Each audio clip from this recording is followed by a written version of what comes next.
সন্ধ্যায় সাফ অনূর্ধ্ব-19 নারী চ্যাম্পিয়নশিপের ফাইনালে ভারতের মুখোমুখি হবে বাংলাদেশ। গ্রুপ পর্বে জয়ের আত্মবিশ্বাস কাজে লাগিয়ে শিরোপা জিততে মরিয়া লাল সবুজরা। ক্রিকেট অপারেশনসের দায়িত্বে আকরাম খানের থাকা না থাকা নিয়ে আজ বিসিবির সভায় সিদ্ধান্ত ঘোষণা করা হবে বিপিএল এর 6 ফ্র্যাঞ্চাইজ।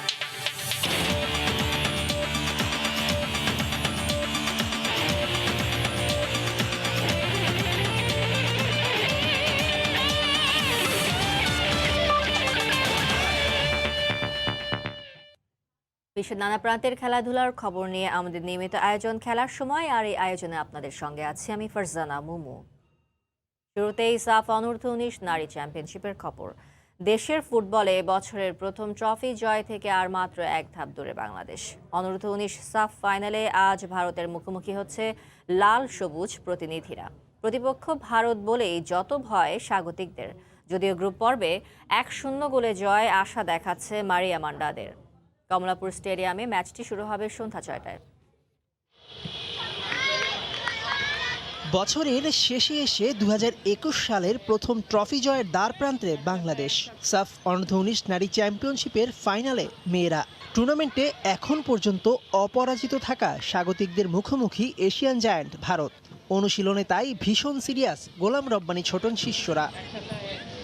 বাংলাদেশের জালে এখন পর্যন্ত গোল দিতে পারেনি কোনো দল। এতেই বোঝা যায় কতটা শক্তিশালী মারিয়া মান্ডাদের মনোবল। গ্রুপ পর্বে 1-0 গোলের জয় দেখাচ্ছে আশা, যদিও প্রতিপক্ষ ভারত বলেই মনে ক্ষীণ ভয় বেঁধেছে বাসা। ইন্ডিয়া যে ফাইনালে এসে খেলতেছে এটা আমাদের কোনো ইয়া নাই, আমাদের নিজেদের খেলাটা খেলবো এবং কালকে আমরা প্রমাণ করবো। ওরাও শক্তিশালী, আমরাও শক্তিশালী, তো ফাইনালে হচ্ছে ওদের সাথে আমাদের আবার গেম পড়ছে, তো আমরা আমাদের সর্বোচ্চটা দিয়ে খেলবো। টুর্নামেন্টের প্রথম ম্যাচে নেপালের সঙ্গে যে একাদশ খেলানো হয়েছিল তাদেরই দেখা যেতে পারে ফাইনালে। বাংলাদেশ পুরো টুর্নামেন্টে করেছে সর্বোচ্চ 19 গোল। চাপ না নিয়ে ভারতের বিপক্ষেও স্কোরিং করতে পারলে বছরের প্রথম ট্রফির স্বাদ পাবে বাংলাদেশ, বিশ্বাস টিম ম্যানেজমেন্টের। তাদের মাথায় যাতে এই জিনিসটা না আসে যে ভারতের সাথে খেলা, নার্ভাসনেসটা যাতে তাদের না থাকে সেই দিকে আমরা সজাগ দৃষ্টি রেখেছি। হোম অ্যাডভান্টেজে অতি আত্মবিশ্বাসী বাংলাদেশ। এই সুযোগটাই নিতে চায় ভারত। কেউই যে অজেয় নয়। শেষ দিন তাই ঘণ্টাখানিক বেশি অনুশীলন করলো ভারত। বাংলাদেশ কঠিন প্রতিপক্ষ, তবে আমরা লড়াই করেই খেলতে চাই। Bangladesh, Nepal, making it tough in the SAF region. That's where we want this football tournament to really be recognized. বছরের শেষ ম্যাচটায় আক্ষেপ নাকি উচ্ছ্বাস, কি অপেক্ষা করছে বাংলাদেশের জন্য তা জানতে মাঠে এসে মেয়েদের উৎসাহ দেয়া চাই। দক্ষিণ এশিয়া সেরা হতে বাংলাদেশের প্রয়োজন আর মাত্র এক ম্যাচ। ফাইনালের মহারণে ভারতকে হারালেই সাফ অনূর্ধ্ব-19 চ্যাম্পিয়নশিপ ছুঁয়ে ফেলবে মারিয়া মান্ডারা। সেজন্য এখন প্রয়োজন কেবলমাত্র আত্মবিশ্বাস। মেহেদী নাইম, সময় সংবাদ, ঢাকা। ক্রিকেট প্রসঙ্গ। বিপিএল গভর্নিং কাউন্সিলের সদস্য এবং বোর্ড পরিচালকদের নিয়ে কিছুক্ষণের মধ্যে সভায় বসবেন BCB president Nazmul Hasan Papon. Cricket অপারেশনসে আকরাম খানের থাকা না থাকার পাশাপাশি বিপিএল এর ফ্র্যাঞ্চাইজিগুলোর নাম ঘোষণা সহ বেশ কয়েকটি এজেন্ডা আছে আজকের বৈঠকে। এই মুহূর্তে সেখানে আছেন আমাদের রিপোর্টার মাকসুম আলম খান। বিস্তারিত জানতে সরাসরি চলে আছি তার কাছে। মাকসুম। জি মোমো, আসলে বিসিবির খুবই প্রভাবশালী একজন পরিচালক আকরাম খান, এবং তিনি আসলে দীর্ঘদিন ধরে ক্রিকেট অপারেশনসের চেয়ারম্যানের পদে ছিলেন, এবং তিনি আসলে 2 দফায় এই ক্রিকেট অপারেশনসের চেয়ারম্যানের পদে ছিলেন। এবং কিন্তু গতকাল তিনি গণমাধ্যমের সামনে যে একটি ঘোষণা বলা যায়, আনুষ্ঠানিক ঘোষণা না হলেও তিনি যে তার ইচ্ছের কথাটা জানিয়েছেন, তা সেই বিষয়টা হচ্ছে যে তিনি ক্রিকেট অপারেশনসের চেয়ারম্যানের পদে আর থাকতে চান না, সেই বিষয়টি তিনি গণমাধ্যম জানিয়েছেন। কিন্তু সব কিছুর আনুষ্ঠানিকতা আসলে নির্ভর করছে। আজ একটি মিটিং আছে, মূলত বিপিএল গভর্নিং কাউন্সিলের সাথে মিটিংটা ছিল, কিন্তু তারপরও আলোচিত এই বিষয়টি নিয়েও আসলে আলোচনা হবে। বিসিবি সভাপতি নাজমুল হাসান পাপন, আমরা যতদূর জানি কিছুক্ষণের মধ্যেই বোর্ডে এসে উপস্থিত হবেন। মিটিংটি যদিও 12টায় শুরু হবার কথা ছিল, কিন্তু এখনও নাজমুল হাসান পাপন বোর্ডে এসে উপস্থিত হননি। মিটিংটা শুরু হলে এই বিষয়ে আসলে চূড়ান্ত সিদ্ধান্ত মিটিংয়ের পরেই হয়তো আমরা আপনাদের জানাতে পারবো। ক্যামেরার লেন্সে দেখা যাচ্ছে সে আকরাম খানকে, তিনি কিছুক্ষণ আগেই বোর্ডে এসে উপস্থিত হয়েছেন এবং তার যে সিদ্ধান্তের বিষয়টি তিনি গতকাল জানিয়েছেন এবং তিনি একটি কথা বলেছিলেন যে গতকাল দুপুরবেলা তিনি নাজমুল হাসান পাপনকে ফোন করেছিলেন, সেই ফোন কলের রিপ্লাই তিনি পাননি। সন্ধ্যার সময়, গতকাল সন্ধ্যার দিকে তিনি এই কথাটি জানিয়েছিলেন। আজ হয়তো সেই তিনি যে রিপ্লাইটি সেটি হয়তো আমরা জানতে পারবো যে নাজমুল হাসান পাপন কী সিদ্ধান্ত দিচ্ছেন। আমরা একটু আকরাম খানের প্রোফাইল সম্পর্কে বলতে চাই। 2014 সালে প্রথমবারের মতো তিনি ক্রিকেট অপারেশনসের চেয়ারম্যানের পদে দায়িত্ব নিয়েছিলেন। এরপরে তিনি নাইমুর রহমান দুর্জয়ের কাছে তার যে চেয়ারম্যানের সেই চেয়ারটি সেটি হারান। এরপরে আবারও 2016 সালে তিনি দায়িত্ব নেন এবং এই দীর্ঘদিন প্রায় 6 বছর টানা এরপরে তিনি দায়িত্ব পালন করে আসছিলেন। কিন্তু বিশ্বকাপে জাতীয় দলের ব্যর্থতা এবং একই সঙ্গে এরপরে হোম সিরিজে যে জাতীয় দলের পারফরমেন্স সব মিলিয়ে আসলে ক্রিকেট অপারেশনসের উপরে বা তার উপরে অনেক চাপ ছিল। সেই চাপের কারণে শেষ পর্যন্ত বলা হচ্ছিল যে যেহেতু এই মাসে আসলে বোর্ড সভা আছে এবং যে পরিচালনা পর্ষদ এসেছে তাদের স্ট্যান্ডিং কমিটি নতুন করে ঘোষণা হবে, সেখানে তিনি তার চেয়ারটি হারাবেন বা তার সেই ক্রিকেট অপারেশনসের পদটি হারিয়ে ফেলবেন। তো তার আগেই আসলে স্বেচ্ছায় তিনি সেই জায়গা থেকে সরে দাঁড়ানোর আসলে সিদ্ধান্ত নিয়েছেন। তো মোমো, আমার কাছে এই ছিল বিপিএল গভর্নিং কাউন্সিল এবং এই আলোচিত বিষয়টি নিয়ে এই ছিল এখান থেকে সবশেষ। মোমো, বিসিবির সভা প্রসঙ্গে সবশেষ খবর জানাতে মিরপুর থেকে এতক্ষণ সরাসরি যুক্ত হয়েছেন সহকর্মী মাকসুম আলম খান। পারিবারিক কারণ দেখিয়ে বিসিবির ক্রিকেট অপারেশনসের চেয়ারম্যানের দায়িত্ব থেকে এর আগে সরে দাঁড়াতে চেয়েছেন আকরাম খান। স্ত্রীর স্ট্যাটাসের একদিন পর এবার নিজেই সংবাদ মাধ্যমে এসে একথা জানালেন। তবে চূড়ান্ত সিদ্ধান্তের জন্য বিসিবির সভাপতি নাজমুল হাসান পাপনের সম্মতির অপেক্ষায় আছেন আকরাম খান। দেশের ক্রিকেটই যেন নড়ে চড়ে বসে। ক্রিকেটার আকরাম খান নন, বোমা ফাটান তার সহধর্মিণী সাবিনা আকরাম। হঠাৎই সোমবার সামাজিক যোগাযোগ মাধ্যমে স্ট্যাটাস দিলেন বিসিবির ক্রিকেট অপারেশনসে থাকছেন না তার স্বামী। এরপর থেকেই শুরু হয় নানা গল্প। কেন যাচ্ছেন, কে আসছেন ক্রিকেট অপারেশনসের এই পদে। মঙ্গলবার সকাল থেকে তাই আকরাম খানের অফিস আর বাসার সামনে সাংবাদিকরা হুমড়ি খেয়ে পড়েন। শেষ পর্যন্ত সন্ধ্যায় মুখ খুললেন আকরাম খান নিজেই। স্ত্রী সহ নেমে আসেন বাসার নিচে, সবাইকে জানান তার সিদ্ধান্তের কথা। আমরা পারিবারিকভাবে একটা সিদ্ধান্ত নিয়েছি আমার ব্যাপারে, যে অনেক বছর আপনার এখানে ছিলাম, যেহেতু আপনারা জানেন এটা আসলে মানে একটা স্ট্রেংথের দরকার, মেন্টালি বলেন ফিজিক্যালি বলেন, তো সব কিছু মিলে একটু ব্রেক। 8 বছরের এই দায়িত্বকালে আগেও একবার সরে গিয়েছিলেন আকরাম, তবে বিসিবি বস নাজমুল হাসান পাপনের কথায় ফিরে আসেন। তাই এবারের সিদ্ধান্তটা পাকাপোক্ত হবে কিনা সেটার উত্তরের ভারও দিয়ে রাখলেন বিসিবি বসকেই। এটা আমরা আমাদের মাননীয় বোর্ড প্রেসিডেন্ট, আমার যে গার্জিয়ান, যেটা গত 8 বছর মনে করেন যার থেকে আমি সবচেয়ে বেশি হেল্প পেয়েছি কাজের জন্য, যতগুলোই খারাপ ভালো সময় গিয়েছে সবসময় উনি আমার সাথে ছিলেন। তো ওনার সাথে আমি আলাপ করে আপনাদেরকে আমার ডিসিশনটা আমি জানিয়ে দেব। এদিকে ক্রিকেট অপারেশনসের নতুন চেয়ারম্যান কে হতে পারেন সেটা নিয়েও গুঞ্জন শুরু হয়ে গেছে। নাম শোনা যাচ্ছে 3 বিসিবি পরিচালকের। নিয়ন মোহাইমিন, সময় সংবাদ, ঢাকা। দেশের ক্রিকেটের জনপ্রিয় পঞ্চপাণ্ডব তত্ত্ব মানেন না সাকিব আল হাসান। মাশরাফি তামিমদের চেয়ে নিজেকে এগিয়ে রাখেন অনেকটাই। ফুটবলশুভ্র.com-কে দেয়া এক সাক্ষাৎকারে বিস্ফোরক সব মন্তব্য করেছেন সাকিব। সিনিয়র ক্রিকেটারদের অন্তর্কোন্দলের বিষয়েও কোনো রাগ ঢাক রাখেননি। সার্বিকভাবে দেশের ক্রিকেটের মান নিয়েও প্রশ্ন তোলেন সাকিব। দেশের অলরাউন্ডার আরও বলেন, তার দৃষ্টিতে জাতীয় দলের সেরা কোচ ছিলেন স্টিভ রোডস।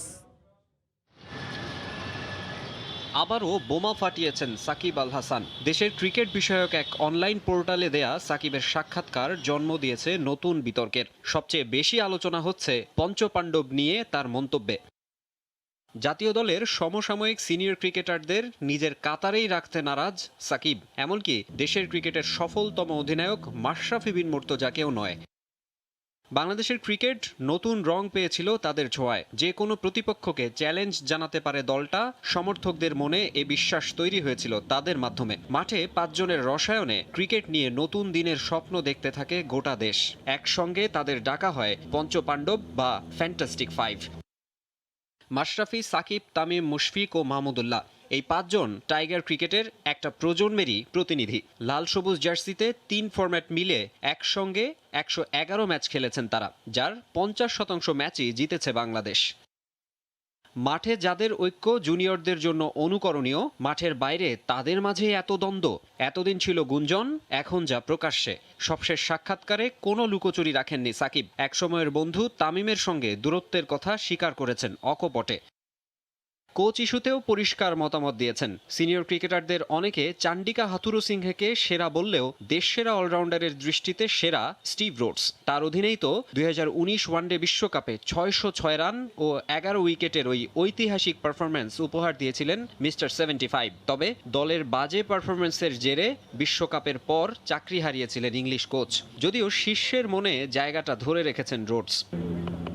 আন্তর্জাতিক ক্রিকেটে প্রত্যাশার জায়গাটা অবশ্য ধরে রাখতে ব্যর্থ বাংলাদেশ দল। ক্যারিয়ারে বিভিন্ন ফরম্যাটে লম্বা সময় আইসিসি অলরাউন্ডার র্যাঙ্কিংয়ের শীর্ষস্থান দখলে রাখা সাকিবের যা নিয়ে আক্ষেপের শেষ নেই। তার ভাষায় 15 বছর আগেও ওয়ানডেতে যে 240 বা 50 রান করত দল, এখনও এর বেশি করতে পারে না। সতীর্থদের পাশাপাশি দেশের পুরো ক্রিকেট সিস্টেম নিয়েই করেছেন সমালোচনা। দেশে এমন বিস্ফোরণ ঘটিয়েই যুক্তরাষ্ট্রে পরিবারের কাছে ফিরছেন ছুটিতে থাকা সাকিব আল হাসান। মাকসুম আলম খান, সময় সংবাদ, ঢাকা। বয়সটা 30 পার হয়ে গেলেও এখনও জাতীয় দলে অভিষেকের স্বপ্ন দেখেন ব্যাটসম্যান মিজানুর রহমান। নিয়তি ছেড়ে দিয়েছেন নির্বাচকদের হাতে। সেখানে অনুপ্রেরণা হিসেবে নিয়েছেন পেসার কামরুল ইসলাম রাব্বিকে। টাইগারদের ওপেনিং সমস্যার দারুণ একটা সমাধান হতে পারেন তিনি। বললেন, সর্বোচ্চ রান সংগ্রাহক হতে চান চলতি বিসিএলে। মিজানুর রহমান বাংলার ক্রিকেটের যেন এক দুর্ভাগা নাম। বছরের পর গেছে বছর, ব্যাটে বইয়েছেন রানের ফোয়ারা, কিন্তু তাতে মন গলেনি নির্বাচকদের। কোনো ফরম্যাটেই কখনোই বিবেচিত হননি জাতীয় দলের জন্য। তবে কোভিডকালে প্রেক্ষাপট পাল্টে যায় সবশেষ ডিপিএলে। আসরের সর্বোচ্চ 418 রানের সঙ্গে 1 শতক। আবার বিসিএলে সেন্ট্রাল জোনের হয়ে নর্থ জোনের বিপক্ষে করেছেন 162 রান। সাদা কিংবা লাল, ঘরোয়া ক্রিকেট মানেই যেন মিজানের ব্যাট হাসবেই। তবু আত্মতৃপ্তিতে ভুগছেন না এই ব্যাটার। নির্দিষ্ট কোনো ফর্মে টার্গেট নাই।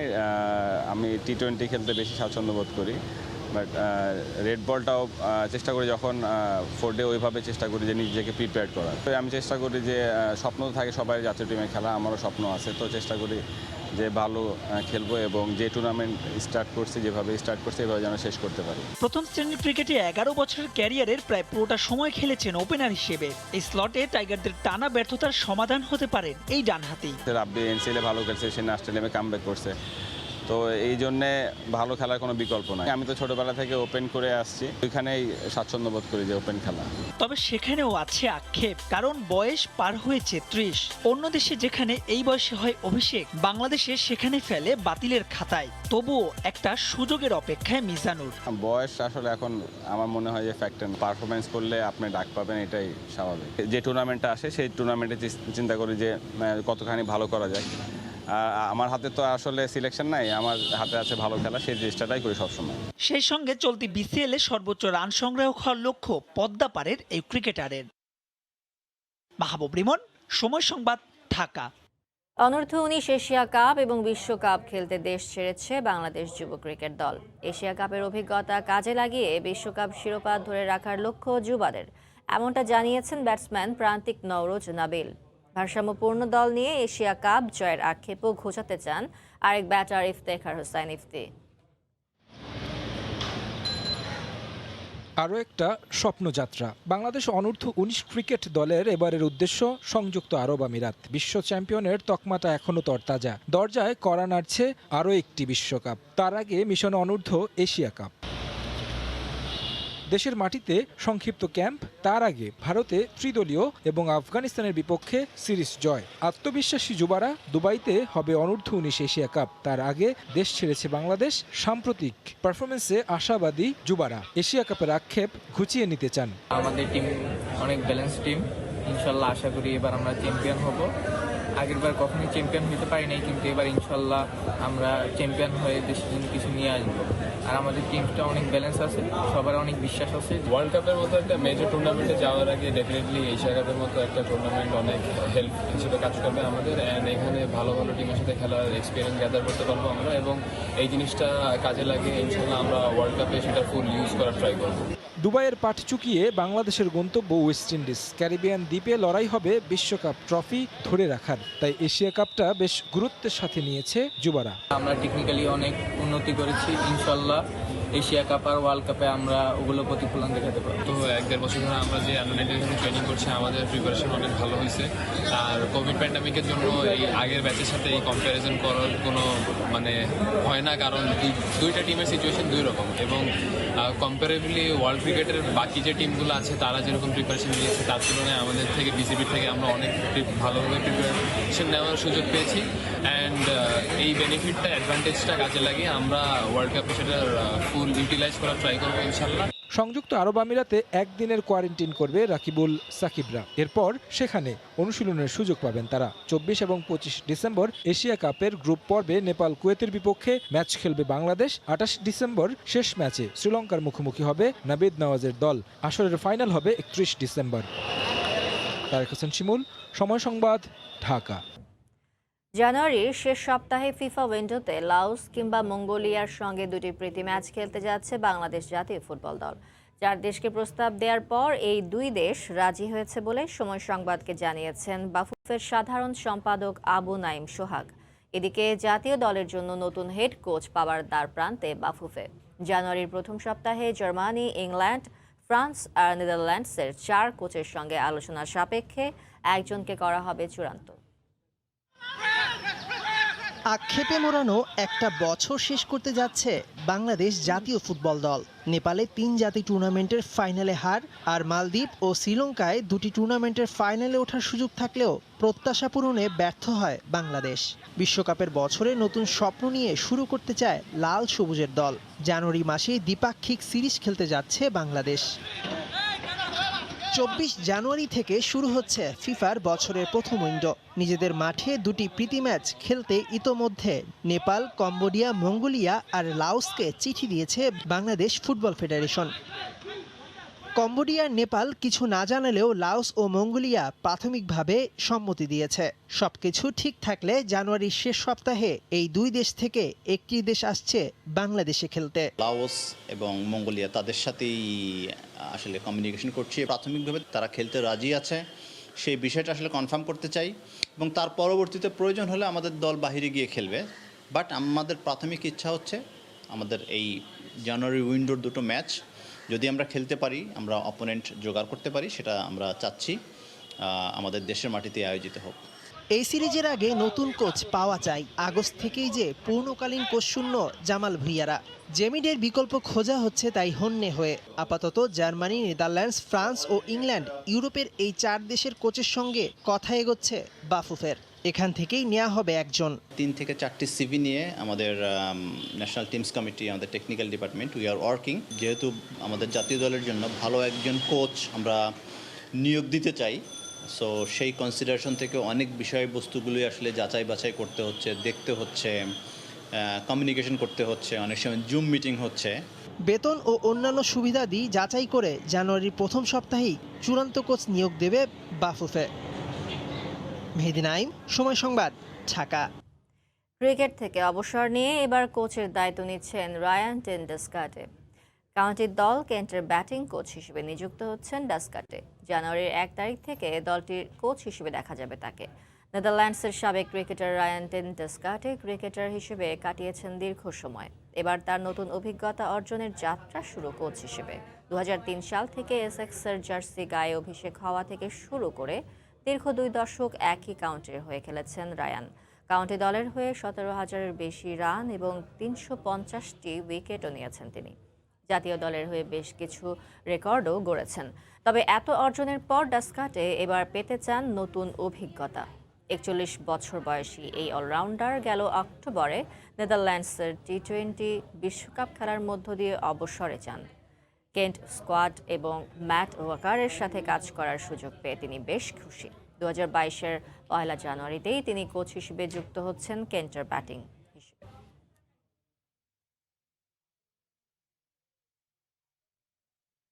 ইনজুরির কারণে ভারতের বিপক্ষে আসন্ন টেস্ট সিরিজ থেকে ছিটকে গেছেন দক্ষিণ African fast bowler Anrich Nortje. দক্ষিণ আফ্রিকা ক্রিকেট টুইটারে বিষয়টি নিশ্চিত করা হয়েছে। সাদা পোশাকে সাম্প্রতিক সময়টা দুর্দান্ত পার করছিলেন এনরিক নরকিয়া। ওয়েস্ট ইন্ডিজের বিপক্ষে 2 ম্যাচে 8 উইকেট নিয়েছিলেন তিনি। কাগিসো রাবাদার পর নরকিয়ার ইনজুরির প্রোটিয়াদের জন্য নিঃসন্দেহে বড় ধাক্কা। এদিকে তার বদলি হিসেবে এখনও কাউকে দলে অন্তর্ভুক্ত করা হয়নি। শোনা যাচ্ছে নরকিয়ার অনুপস্থিতিতে দলে সুযোগ পেতে পারেন ফাস্ট বোলার ডুয়েইন অলিভার। দক্ষিণ আফ্রিকার হয়ে সাদা পোশাকে 10 ম্যাচ খেলেছেন অলিভার। প্রথম শ্রেণীর ক্রিকেটে 11 গড়ে 28টি উইকেট শিকার করেছেন অলিভার। রাজধানীর শহীদ তাজউদ্দিন আহমেদ ইনডোর স্টেডিয়ামে হয়ে গেল 2 দিন ব্যাপী আয়োজিত ইমা ব্যাডমিন্টন টুর্নামেন্টের ফাইনাল খেলা। এই টুর্নামেন্ট আয়োজন করেছে ইলেকট্রনিক মিডিয়া মার্কেটিং অ্যাসোসিয়েশন। ফাইনালে আরটিভির কাজল ও মইনুল জুটির মুখোমুখি হয় বাংলাভিশনের রাহাত ও সজল জুটি। ম্যাচে বাংলাভিশনকে হারিয়ে চ্যাম্পিয়ন হয় আরটিভি। 2 দিন ব্যাপী আয়োজিত এই টুর্নামেন্টে অংশ নিয়েছে মোট 32টি বেসরকারি টিভির বিক্রয় ও বিপণন বিভাগের কর্মীরা, যেখানে সিঙ্গলস ও ডাবলস 2 ক্যাটাগরিতে অনুষ্ঠিত হয়েছে খেলা। 4টি গ্রুপে মোট 22 দল অংশ নিয়েছে টুর্নামেন্টে। প্রতিটি গ্রুপ থেকে 1টি করে দল সেমিফাইনাল খেলে ফাইনালে উঠেছে। ফাইনাল শেষে ইলেকট্রনিক মিডিয়া মার্কেটিং অ্যাসোসিয়েশনের সভাপতি মোহাম্মদ আনিসুর রহমান তারেক ও সাধারণ সম্পাদক গৌতম চন্দ্র দাস চ্যাম্পিয়ন ও রানার আপ দলের হাতে পুরস্কার তুলে দেন।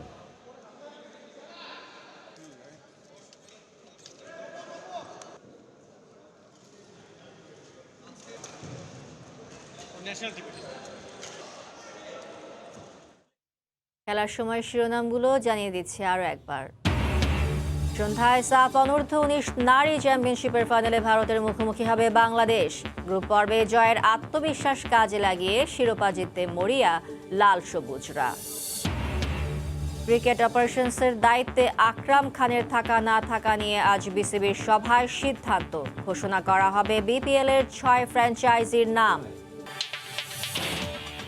এই ছিল খেলার সময়। সঙ্গে থাকুন সময়।